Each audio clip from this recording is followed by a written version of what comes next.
대구에 김부겸이 서는 게 굉장히 중요하다. 왜? TK의 바람이 뭐 서부 경남 해가지고 이른바 이제 부울경까지 영향을 미친다. 그래서 영남 선거판 전체를 뒤흔들 가능성이 있다. 이제 이런 분석이 있는데요. 어떻게 봐야 됩니까? 누가 어떻게 영향을 주는 겁니까? 예.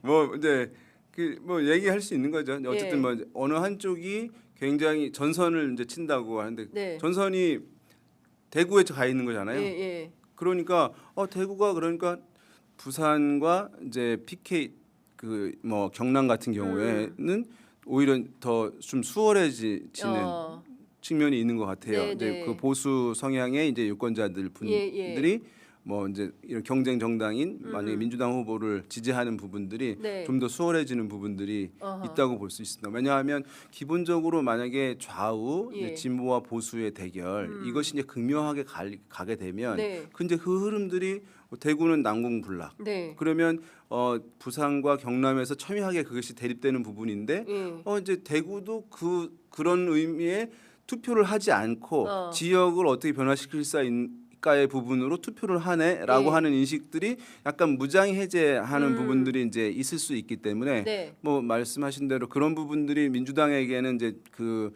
부산과 네. 뭐 경남에 긍정적으로 영향을 주는 측면도 있다고 얘기할 수 있는 거죠. 사실 뭐 근데 그것이 뭐 완전한 인과관계로 뭐 예. 이렇게 한다고 할 수는 없겠습니다만 그런 부분은 있을 것 같아요. 그래서 이제 이게 막판에 다 넘어가면 뭐 이제 안 된다. 네. 이런 기류들을 아까 말씀드린 것이 있을 텐데 네. 그런 부분들을 약화시킬 수 있을 것 같아요. 대구까지 이렇게 되는 것이니까 그러면 이번에 우리도 지역 발전을 위해서 네, 어떻게 네. 할 것이냐 이 부분. 그래서 이번에는 이제 이렇게 제일 아까 말씀드린 힘 있는 여당 후보에 의한 지역 발전이 제일 잘 먹히는 프레임이고요. 네. 두 번째로는 이제 이재명 대통령 마케팅이 어느 때나 좀 있긴 있었는데 임기 중후반에는 잘 없는데 네. 초반에는 많이 있는데 제가 봤을 때 역대급으로 많은 것 같아요. 그래서 전국의 광역자치단체장들 같은 경우는 슬로건에 이제 이재명이라는 인물명, 대통령 네, 네. 명이 예. 안 들어간 경우가 거의 없는. 예.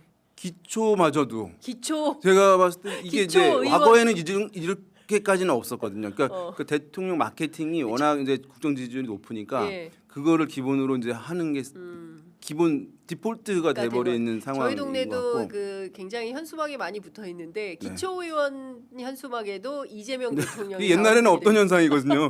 무슨 상관이 이제 그게 이제 사람들이 의심할 텐데. 알까?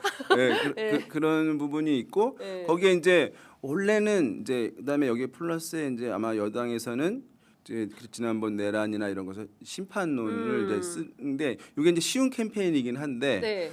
이게 그러면 이제 어떤 진보층들을 결집하기 수월한 거거든요. 예. 그런데 이것이 전면에 내세우길 원하는 어떤 흐름도 있을 수는 있을 수 있는데 네. 지금 앞에 이제 두 가지 워낙 이제 그 효과가 좋으니까 이거 좀 뭐 약간 이제 절제된 뭐 그런 식으로 갈 것 같아요. 네, 심판론은 오히려 그렇군요. 부각이 덜 될 가능성이 있습니다. 어쨌든 요 세 가지를 이렇게 버무리는 가운데 캠페인은 전개될 것 같습니다. 강원도가 사실은 민주당에게도 굉장히 그동안엔 열세 지역이었는데 네.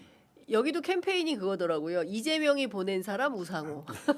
지금 그 대통령 마케팅이라고 네, 하는데 대통령 마케팅. 예, 예. 그 흐름이 뭐 워낙 크고 사실은 이제 선거에서 제일 어려운 선거가 평가를 받는 선거예요. 아주 잘하면 뭐 좋지만은 네. 되게 아주 잘할 수 없잖아요. 뭐냐면은 그러니까 정부 여당 평가를 하는데 지금 워낙 이제 인기 좋으니까 네. 긍정적 효과가 있는데 지역에서는 광역자치단체장이 국민의힘인 경우가 많아요. 지난번 맞죠. 17개 중에서 뭐 12개가 국민의힘이었거든요. 예. 그러니까 그런 경우에는 야당이 예. 도전을 해야 되거든요. 도전하면 수월한 거예요. 예. 왜냐하면 유주권자를 평가하면 평가받는 사람이 그 사람 좀 아닌 것 같아. 근데 도전하는 사람이 그럼 그걸 잘한다는 여부는 신경 안 쓰고 그 이유 하나만으로 그냥 도전자한테 표를 주는 거거든요. 그러니까 도전자들이 프리미엄을 얻게 되는 거예요. 네. 평가받는 사람은 냉정하게 평가를 받고. 근데 지역 같은 경우는 강원도도 그렇고 부산도 그렇고 현직이 국민의힘 후보여서 평가를 받는 입장이 돼버리는 거예요. 그러니까 그런 게 이제 이중 과제. 예. 본인이 평가를 받는 한계 플러스 지금 이제 정부에 대한 대통령에 대한 이제 평가 워낙 좋으니까 네. 그러니까 그 격차가 더 커지는 부분들. 그래서 사실은 경기도는 아니 강원도 같은 네. 경우는 이제 물론 영서 지방 같은 경우에는 도시 이제 비율이 있고 젊은 층들 비율이 있기는 합니다만은 명동 같은 경우는 워낙 이제 보수 정서 강하고 산 쪽 있는 경우들은 그 경북보다도 더 심할 정도로 이제 네. 65세 이상 비율이 높거든요. 네, 그래서 네. 그런 흐름임에도 불구하고 지금 아마 우상호 전 수석이 높게 나오고 있는 것은 이제 네. 그런 이유들 어허. 되고 있고 아마도 이제 그 기초자치단체장들과 공동 캠페인들을 이제 어떻게 연계하느냐 이런 부분 좀 요구들이 있는 것 같은 느낌이에요. 네. 본인 조명을 많이 갖고 있는데 아니 어제 그 페이스북 보니까 아닌가요? 그 강원도지사에 출마한 우상호 정무수석이 네. 김부겸 전 총리 부겸이 형 서로 이게 형 꼭 당선되세요. 그래서 제가 아니 자기 선거 나왔는데 자기 얘기가 아니라 부겸이 형 유일한 형이라고 하시더라고요. 본인이 형이라고 부르는. 그래서 그것 또한 재밌는 풍광이다 싶었는데 마무리를 이제는 해야 될 것 같습니다. 중요한 것은 이재명 정부 1년 평가 성격이 있는 6.3 지방선거임에도 불구하고 여전히 윤석열 내란수계와 절연하지 못한 채 치러지는 선거다 보니 야당 심판이 굉장히 우세한 그런 선거가 될 수밖에 없다. 사실 이거는 국민의힘이 자초한 거 아닙니까? 그 사실은 저도 맨 처음에 그 계엄이 있고 난 후에 네, 이걸 가장 빨리 매듭 짓는 것은 여기서 단절을 하는 것이라고 그렇죠. 모든 이제 좀 전문가들이 이렇게 얘기를 했는데 네. 이렇게 지금까지 끌고 와서 헤어나지 못하고 네. 거기에 우리 절연했다라고 하면 그 절연에 대한 평가는 대중이 그렇게 인식을 해야 되거든요. 받아들여야 네. 그 예. 했다는 팩트가 중요한 건 아니거든요. 정치 영역에서의 모든 이제 평가는 진실 여부는 대중이 그렇게 받아들였는지 여부에서 진실 평가가 갈리는 것이지 그걸 했냐 안 했냐 네. 우리 사과했어.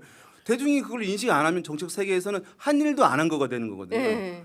그러니까 그걸 여론에 밀려서 맞지 못해 한 것이니까 그래서 대중이 했다고 인식을 안 하는 거잖아요. 그렇습니다. 그러니까 해도 지금 뭐 실천이 전혀 없잖아요. 영향을 받지 예. 않는 것이기 예. 때문에 그래서 지금 같은 경우는 여러 이제 예전에 진박감별사 이런 것도 있었지만 그렇습니다. 이번처럼 이렇게 새가 센 경우에는 그런 논란들이 있을 수 있어요. 방어할 수 있으니까 그때는 그래서 뭐 어느 쪽이 이제 맞냐 이렇게 보수가 살아 있을 텐데 근데 네. 지금은 너무나 위축되고 허물어져 있는 상황임에 불구하고 안에 분열이 있는 것인데 이런 현상은 과거에 없었거든요. 제가 봤을 때 그래서 기이한 현상입니다. 예. 사실은 이제 선거를 앞두고 이제 굉장히 위축되어 있는데 네. 더 축소해서 그 안에 강경파의 흐름으로 이제 하려고 예. 하는 것들은 예, 예. 그래서 선거의 이제 기본 뭐 이렇게 인식 메커니즘 자체가 네. 없는 거라고 보여져요. 예, 시간이 다 돼서 마무리를 해야 되는데 끝으로 요거 하나만 여쭤보겠습니다. 네. 두 분이 좀 궁금해요. 한동훈과 조국은 어디로 가야 하나? 아, 네. 어디로 갈 것인가? 예. 지금 이제 몇 군데 얘기가 나오고 있잖아요. 뭐 네. 대구도 있고, 부산 북구도 있고 뭐 예. 군산 예. 쪽도 있고 뭐 아산, 안산, 아산도 있고 안산도 뭐, 있고 한데 예. 여기서 좀 더 나올 수가 있어요. 왜냐하면 지금 이제 광역자치단체장으로 도전하는 분들이 대부분 예. 국회의원들이기 때문에 맞아요. 후보가 되면 나와야 되는 거예요. 그래서 전혀 의외의 곳들을 갈 곳들도 있을 수 있는 의외의 변수가 생길 수 있다. 의외의 지역들이 생겨날 수 있기 때문에 예. 제가 봤을 때 두 분 같은 경우는 이제 어딘가 다 출마하긴 할 것 같아요. 일단은 네. 어느 지역일지 모르겠습니다만은 어딘가 출마는 한다. 예, 대구 같은 경우는 사실은 이제 이 사단이 난 것 국민의힘 같은 경우에 예. 아마도 제가 봤을 때 대구에서 가장 개방성이 높은 곳이 수성구인데 거기에 이제 주호영 네. 의원이 있는데 공천이 되면 그 지역에 개방성이 높으니까 네. 국민의힘 후보가 나온다 하더라도 한동훈 전 대표가 출마할 가능성이 높으니까 그거를 막으려는데 굉장히 골똘했던 것 같아요. 맞아요. 그걸 막으려고 예. 그러다가 지금 더 이제 패가 꼬였어요. 그러니까 대구 시민들 같은 경우는 우리 지역의 후보는 우리가 정하는 게 선이잖아요. 예, 그렇죠. 근데 왜 상관없는 사람들이 결정하니까 중앙당에 대한 국민에 대한 반감이 더 커져서 최근 이제 몇 주 사이에 예. 1, 2주 사이에 격차가 훨씬 더 커진 이유가 그 이유가 더해진 거라고 볼 수 그렇군요. 있습니다. 예, 역시 윤희용 대표님이 오시면 정말 여론조사와 관한 찰떡 분석을 해주시기 때문에 오늘도 정말 깊이 있는 분석과 해설 너무 잘 들었습니다. 또 모시겠습니다. 네. 오늘 말씀 잘 들었습니다. 고맙습니다. 감사합니다.